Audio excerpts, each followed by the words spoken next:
So in this video, I'm going to take you through the most boring businesses on earth, the ones quietly minting billionaires, and show you exactly how to copy the system. This industry is bigger than you think. Let's start with some serious scale here, okay? The US self-storage industry is enormous and is still growing. 39.5 billion. That's the estimated annual revenue of the US self-storage industry as of 2023. That's more than the entire US movie theater industry. 51,000 facilities. There are more storage facilities in the US than Starbucks, McDonald's, Subway combined. 2 billion square feet. That's how much rentable self-storage space exists in the US. If you divided it evenly, it would give every American nearly 6 square feet of storage space. Self-storage isn't a niche anymore. It's a mainstream solution used by homeowners and businesses, travelers, and even some college students. The industry pulls in nearly $40 billion a year, more than every movie theater in America put together. The influencers will never tell you this because they're too busy selling you a drop shipping dream in a supercar that they rented for, the photo. Real wealth is boring. It's really boring. It's slow. It's a little bit ugly sometimes. And it's sitting right there in your own hometown, hiding in plain sight. I would know this because I've owned a nursing home, an oil company, convenience stores, boring businesses that made real money. And it's in my blood. My parents, my grandparents, my great-grandparents ran businesses just like them, boring businesses. If you appreciate me giving you the right business ideas to start, tap that like button and let's get started right now. So we're going to start right where we left off. Those storage units. The guy who turned them into a fortune was a man named Wayne Hughes, son of a sharecropper, no special talent by his own admission.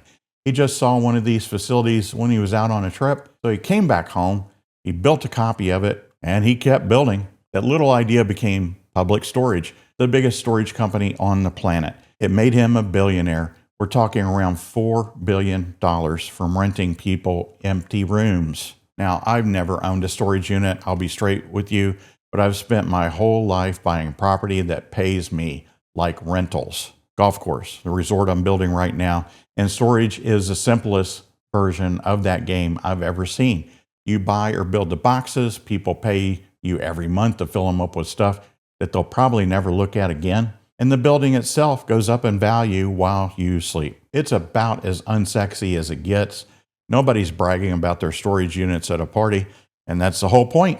Nobody's looking, and while nobody's looking, it just quietly prints money. You don't start by building a mega facility, you start small. Manage one for an owner that's out there and learn how to do it just one at a time. Or buy a small beat up place in a growing town, clean it up, raise the rates, fill the units. Then you take that money and you do it again. One turns into two, two turns into four, and that's the snowball. The next one is the one that everybody laughs at. Porta potties. And let me tell you why nobody's laughing on the way to the bank. It's a $3 billion industry in this country.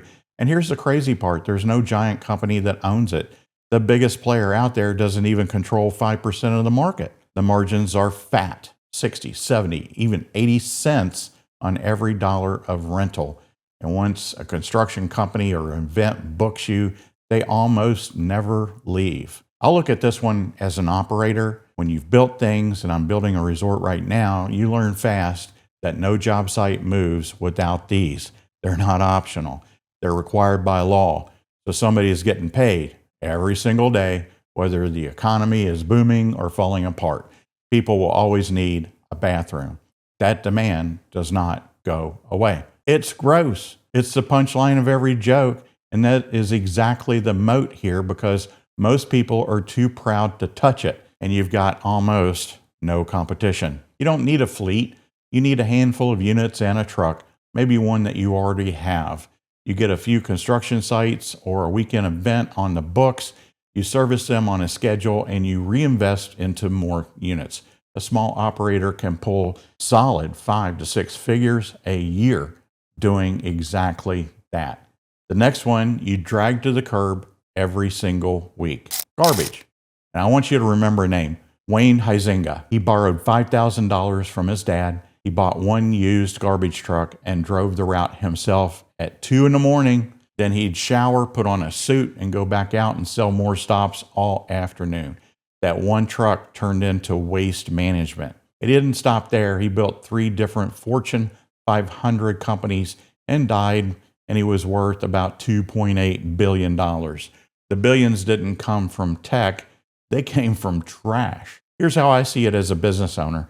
Every single business I've ever run paid somebody to haul the garbage every week, no exceptions. It's the most unkillable check a business writes because the trash does not stop, and you cannot just let it pile up, right? And when a business has to pay you no matter what, that's a business that you want to be on the receiving end of. You're not buying a landfill. You start with junk removal or a dumpster rental, 1 truck, 1 trailer, and people are always cleaning out a garage, gutting a house, or finishing a construction job. You haul it, you charge for it, and if you own the dumpsters, you own the real asset. Start with 1 and stack from there. Real quick, if a couple of these are already lighting you up, I put together a free business kickstart guide that walks you through how to pick the right boring business for you and the first moves that you need to take to actually get it off the ground. It's free. It's down in the description. Go grab it. All right, let's keep going because the next batch is just as good. The next one is bugs. Pest control. There's a family named Rollins who took a little bug spray company called Orkin and they turned it into an empire worth somewhere around $8 billion. And man, some say a lot more. The founder came out of the cotton mill, and the reason it works is beautiful in how boring it is. Bugs always come back, so the customer never cancels. You're not selling them once, you're on a schedule with them forever, as long as you do a good job. This one I know from the other side of the counter. I owned a restaurant and a nursing home and rental houses, and let me tell you, you cannot run any of these without pest control. It's not a maybe, it's the law and it's your reputation. So that check went out every single month, recession or not. I was the guy paying them. And the whole time I'm thinking, man, what a business to own. Sticky, required, and it never stops. So you get licensed, every state, it's a little different, but it's doable. You start solo, a truck, your gear, knocking on doors in one neighborhood. The magic is route density. Get your customers close together so you can hit a bunch of them on a single day. Lock them into a regular schedule, and you've built recurring income that shows up like clockwork. The next one runs while you sleep. Laundromats. There's a reason these things have been around forever, and they're not going anywhere. People have dirty clothes, and they got to take care of it. People always need those clean clothes. Doesn't matter if the market's up or down. It's a cash business. It's a card and an app operated now. And once the machines are in and running, you're mostly just collecting money and keeping the place clean. Now, I haven't owned a laundromat, but I'll tell you, I know laundry. Between my short-term rentals and a nursing home, I have moved mountains of it. In my rental, we've got a whole system, a cleaning team, a laundry team, sheets and towels on a constant revolving door. There's always a fresh set coming in while the dirty set goes out. And here's what it taught me. Laundry never, ever stops. So a business built on that is rock solid, let me tell you. Watching clothes spin is about as dull as it gets, which is exactly why the people who own these get to be bored all the way to the bank. You don't build one from scratch. You find a small, tired laundromat that an owner is ready to walk away from. You buy it, you fix the broken machines, clean the place up, paint it, then you reinvest those quarters into better machines, then a second location. It's low drama and steady money. The next one might be the easiest thing on this whole list to start, vending machines. Think about what a vending machine really is. It's a tiny store that's open 24 hours a day, and it doesn't need a single employee. No cashier, no rent on a big building, and no payroll. You stock it, and it sells snacks and drinks while you're home asleep. I can speak to this one because I ran convenience stores for years, for decades. A vending machine is just a convenience store with the cashier taken out. I know exactly what those snacks and those drinks cost, and I know what people will pay for them when they're hungry and standing right in front of the glass. Location's everything. The margins on impulse stuff like that are better than what most people think. You start with one machine in a good spot, a busy office, a gym, apartment building, a car wash. The game is location. Again, location. You stock it once a week, you watch what sells, and you take that profit and buy the next machine. Get a handful of them in the right spots, and you've built yourself a little route that pays you on autopilot. The next one, the big money is already figured out. Car washes, specifically the express washes, the ones where you pay a monthly membership and drive through whenever you want. Big investors have been buying these up aggressively, and here's why. It's recurring revenue. People sign up for unlimited washes, and then half of them barely show up. You get paid every month either way. Now, I have owned a car wash, but I'll tell you something. I've pitched a version of this on this very channel. I call it a car concierge. The idea is that you take the whole headache off somebody's plate. You show up, you fill up their gas, you run their car through that car wash, handle the oil change, all on a subscription. So I've thought hard about this, and this lesson is about the same.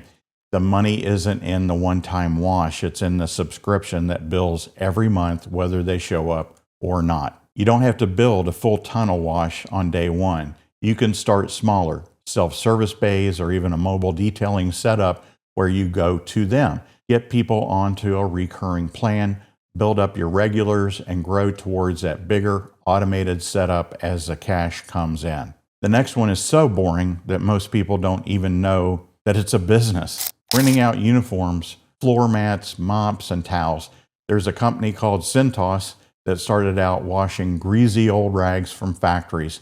That was a whole business, washing dirty rags. And today it's worth tens of billions of dollars, and it made the founding family billionaires from mats and mops. This is another one I've lived from the paying side.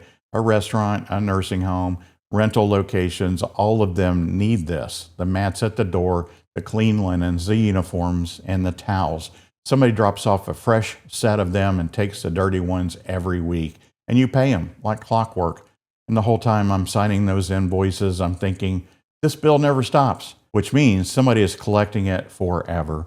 The smart move is to be the one collecting it, not the one paying it. You start narrow, pick one thing, say fresh towels and masks for the restaurant, the gyms, and the salons in your town. You handle the pickup, the cleaning, the drop-off on a set schedule. Get a handful of these weekly accounts locked in, and then you've got income that just renews itself over and over. The next one you walk into every week and never think twice about it. The corner convenience store. It looks boring, right?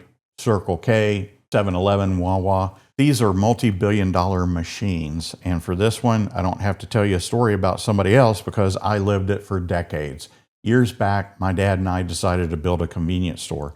We brought in a consultant, we put a plan together, opened the doors, and it took off. We started opening about 18 hours per day, and within 2 weeks, we had to go to 24 hours because we were getting slammed around the clock. A few years later, I built a second one, and this one was state-of-the-art. You could pull up to a drive-through window and get your convenience items and beer and hot Lee's fried chicken, gasoline, even a video rental. Back when that was a thing, you know. I got written up in all the national trade magazines. I learned how to price gas down to the penny. I learned how the supply districts work, how the credit lines work. I learned that whole business inside and out. And here's the thing I'll never forget. I always priced it fair. Never cut corners, never gouged anybody, because the best thing a business can be is the one that people trust. Now, I'll be honest with you. This one takes more money up front than a pressure washer. So you meet it in the middle. You don't have to build $1 million store on day one. Go run one for an owner first and learn the ropes, or buy a small existing one that's already making money and make it better. Learn the numbers the way I did, and then you grow. So there it is. 9 of the most boring businesses on the planet, and every single one has quietly made somebody rich. Not with a viral app, not with a pile of investor money, just by solving a real problem over and over, being better than the next guy. While everybody else is out chasing the next shiny thing, these businesses kept showing up, getting paid, and compounding in the background. Now, if you're serious and if you're done just hoping things work out and you're really ready to build a business that you actually can predict on and count on, I want to help you. I work one-on-one with just a small handful of people at a time because between running my own businesses and building Pendleton Hills, my time is the one thing I can't make more of. So I'm going to be straight with you. I'm not looking for clients. I'm looking for operators, people that are ready to do the work. If that's you, click the link below and book a free strategy call with me. We're going to figure it out together, whether you've got what it takes to be an American business hero.